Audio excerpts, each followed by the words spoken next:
এই জাদুবিদ্যা সত্য।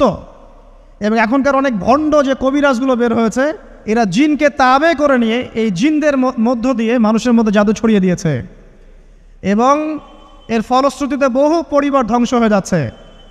এই জাদুবিদ্যা সত্য। আরও একটা জিনিস সত্য, নবী সাল্লাল্লাহু আলাইহি ওয়াসাল্লাম বলেছেন ইন্না আইনাল হক, চোখের নজর সত্য। নবী করিম সাল্লাল্লাহু আলাইহি ওয়াসাল্লাম বলেছেন চোখের বদনজর সত্য। এই যে আমরা বলি ফেসবুকে এত বেশি ছবি দিয়েন না ভাই, ছবি তুলেন না, বারবার যে বলি নিষেধ করি, কারণ কি জানেন? একটাই কারণ, বিকজ চোখ লাগাটা সত্য। মানুষের চোখ লাগে, এই কথা শুনলে অনেক মজুমদাররা হাসবে না?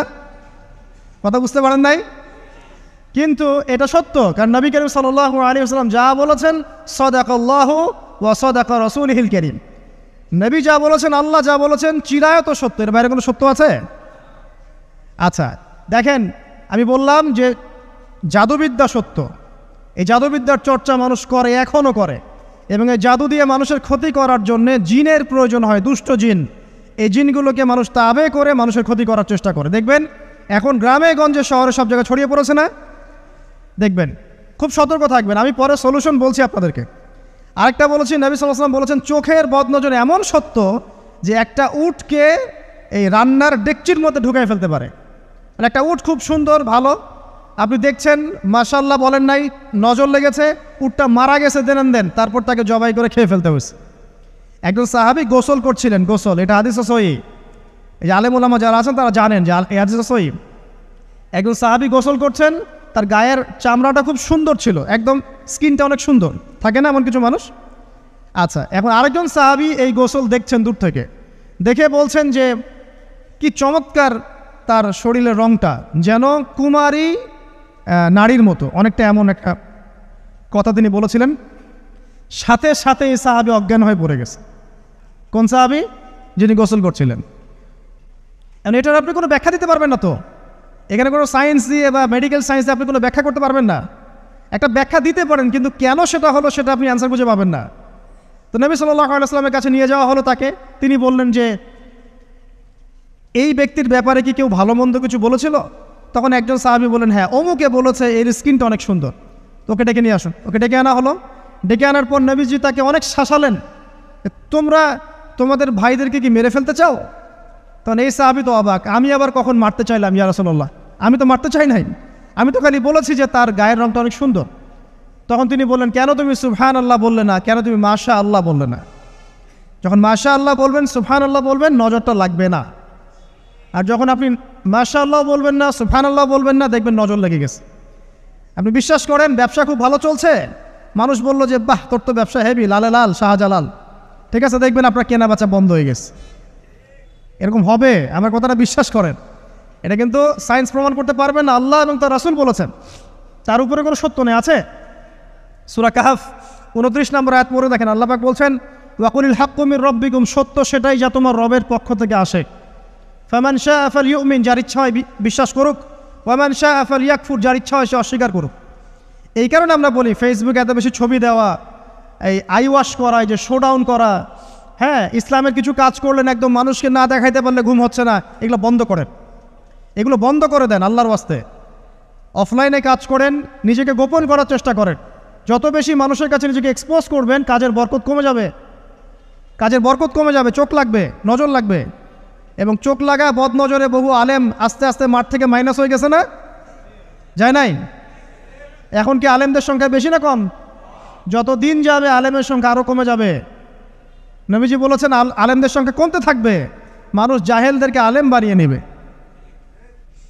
তো প্রিয় ভাইরা, জাদুবিদ্যা সত্য, চোখের বদনজর সত্য, রাতের এই অনিষ্টগুলো সত্য, রাতের বেলা অনেক ক্ষতি আছে।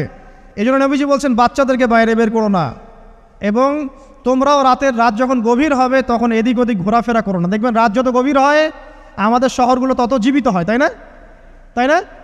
রাত যত গভীর হচ্ছে শহর তত জীবিত হয়। চায়ের দোকানে আড্ডা বেশি, ওই সিনেমা দেখছে, টিভি দেখছে, ক্যারাম খেলছে, লুডো খেলছে, ঘুম নাই। ঘুম কখন? ফজরের আগে। ফজরের নামাজ কিন্তু নাই, ফজরের ঠিক আগে, আবার ওই যে জোহরের নামাজের সঙ্গে উঠতেছে। এখন আমাকে বলেন এরকম জেনারেশনকে দিয়ে কি আসলে ইসলামের কোনো খেদমত হবে? আচ্ছা, নবীজি রাতের বেলা আর্লি ঘুমাতেন, আল্লাহ পাক আমাদের সবাইকে তাড়াতাড়ি ঘুমানোর তৌফিক দান করুন। হ্যাঁ, আপনি ইলিম চর্চা করলে রাত জেগে থাকতে পারেন, আপনি যদি জ্ঞান চর্চা করেন রাত জাগতে পারেন, আপনি কোনো গবেষণা করছেন, নামাজ পড়ছেন বা কোরআন হেফজ করছেন, আপনি রাতের আর্লি উঠবেন, এটা আলাদা বিষয়। কিন্তু কমনভাবে আমাদের এই যে ফেসবুক, ইউটিউবিং ইত্যাদিতে আমরা লিপ্ত থাকি, সারা রাতটা কাটাই আড্ডাবাজি করে, এগুলো বন্ধ করতে হবে। এগুলো বন্ধ না করলে ফিজিক্যালি আমরা মানে সুস্বাস্থ্যের অধিকারী হতে পারবো না, সারা দিনটা আমাদের একটা কি বলবো অলসতার ভাবে যাবে এবং দিনের বেলা কাজগুলো ব্যাহত হবে। এতে করে আমাদের উম্মার এই পুরো বড় যে তরুণ প্রজন্ম আছে এদেরকে আপনি সম্পদে পরিণত করতে পারবেন না। তাই এই সিস্টেমটা চেঞ্জ করা দরকার। নবীজি রাতের বেলা এই সূরা বাকারার শেষে 3টা আয়াত তেলাওয়াত করতেন, আমরা করবো ইনশাআল্লাহ। ইনশাআল্লাহ। আরেকটা আমল বলে দেই, নবী করিম সাল্লাল্লাহু আলাইহি ওয়াসাল্লাম রাতের বেলা সূরা মুলক তেলাওয়াত করতেন। কোন সূরা এটা? কোন সূরা? তাবারাকাল্লাযী বিয়াদিহিল মুলক। কয়টা আয়াত আছে? 30টা আয়াত আছে। নবীজি বলেছেন সাল্লাল্লাহু আলাইহি ওয়াসাল্লাম যে এই সূরা আপনাকে কবরের আযাব থেকে বাঁচাবে ইনশাআল্লাহ। কবরের আযাব থেকে তো ভাই বাঁচা খুব সহজ নাকি? আমাদের মধ্যে এমন কেউ নাই, শোনেন, আমাদের মধ্যে এমন কেউ নাই আলেম জালেম মুফতি মুহাদ্দিস রাজনৈতিক নেতা পলিটিশিয়ান বিরোধী দল জাতি তারপরে যে সরকার দল যে আছে না কেন, কবরের শাস্তি ফেস করবে না এমন একটা মানুষ নাই, কেউ নাই পৃথিবীতে। এই যে আপনি দেখছেন ওই যে কি ইসরায়েলের প্রধানমন্ত্রী, ওই রাশিয়ার প্রধানমন্ত্রী, ওই চায়নার সভ্যতা, পশ্চিমা সভ্যতা, এমন কেউ নাই পৃথিবীতে এখন যাকে কবরের শাস্তি ভোগ করতে হবে না। আছে? সবচেয়ে লঘু শাস্তি মানে লঘু চাপ, এটা বলতে গেলে আসলে আমি ভাষা হারায় ফেলি, তারপরে বলছি আল্লাহ পাক আমাদের সবাইকে হেফাজত করুন, আমিন। একজন সাহাবীর নাম সাদ বিন মুয়াজ। কি নাম? নবী করিম সাল্লাল্লাহু আলাইহি ওয়াসাল্লামের সাথে একদম ডান হাত হয়ে যুদ্ধ করেছেন দীর্ঘদিন। বদর তিনি বীর সেনা, উহুদের বীর সেনা, ঠিক আছে। খন্দকের যুদ্ধেও বীর বিক্রমে যুদ্ধ করেছেন। তিনি আনসার সাহাবী, একদম মদিনার নেতা সাহাবী। সব সাহাবী কিন্তু একরকম নন, কেউ ছিলেন নেতৃস্থানীয় সাহাবী, তিনি ছিলেন একজন নেতৃস্থানীয় সাহাবী, ঠিক আছে। সাদ বিন মুয়াজ নবী করিম সাল্লাল্লাহু আলাইহি ওয়াসাল্লাম এত ভালোবাসতেন তাকে, এত ভালোবাসতেন যে তাকে নিজের মনে করতেন যে সাদ বিন মুয়াজ আনসাররা আমার নিজের।